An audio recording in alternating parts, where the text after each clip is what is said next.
Ah, New Zealand. God's own. Probably the best place ever made. The perfect holiday destination. That's not what everyone thinks. Some people would never cross the ditch in a million years. We call them the Kiwi skeptics.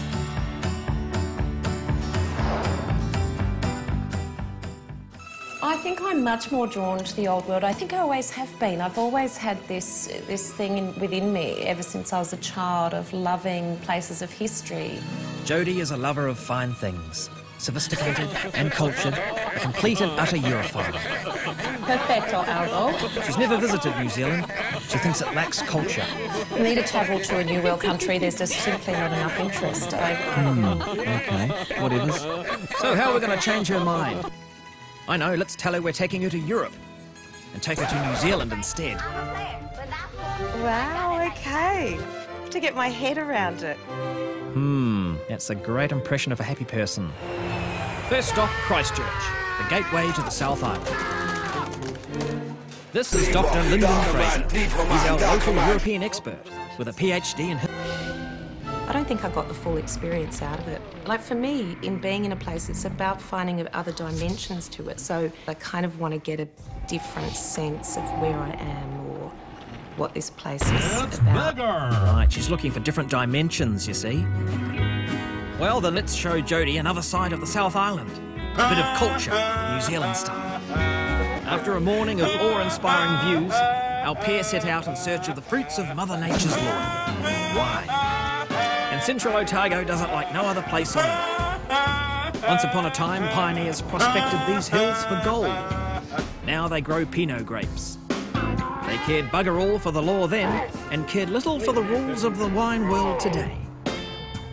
It was a myth that good Pinot did not grow outside Burgundy. They gave that the big two fingers. Well, hey! In the autumn, when the flavours are starting to come up, you get those really cool nights.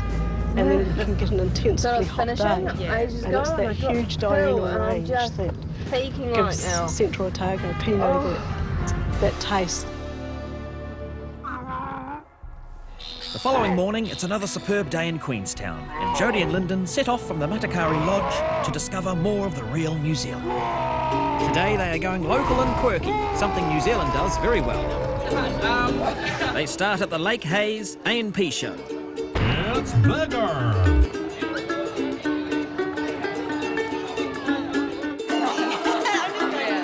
Man baking, vegetable animals, beer making, show jumping.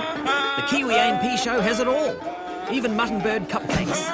I'll let these country folk explain what mutton bird is. It's a delicacy, and it's a little bit much for a lot of people. It comes from islands at the bottom of the South Island. It has a nest, a burrow in the ground, and it lays its eggs. The eggs hatch, and then certain tribes have the right to go and harvest those. It's a very salty bird. It's a salty, fishy bird. Some people think it's an acquired taste. I love it. I love it too. I think they might be making that up.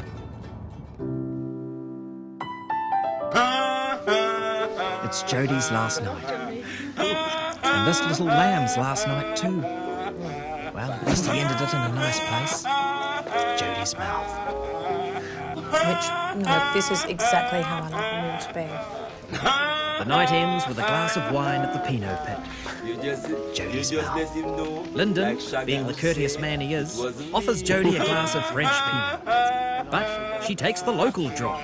Oh, that's great. That's beautiful. 2 fingers, Burgundy. 2 fingers. Yeah, I came here looking for a European experience in New Zealand, and instead I've actually discovered, for me personally, that New Zealand offers something incredibly different, but it feels just as wonderful as being in Europe for me. Well, there we have it. New Zealand, the Europe of the South Pacific. Like Shaggy would say, it was Arrivederci.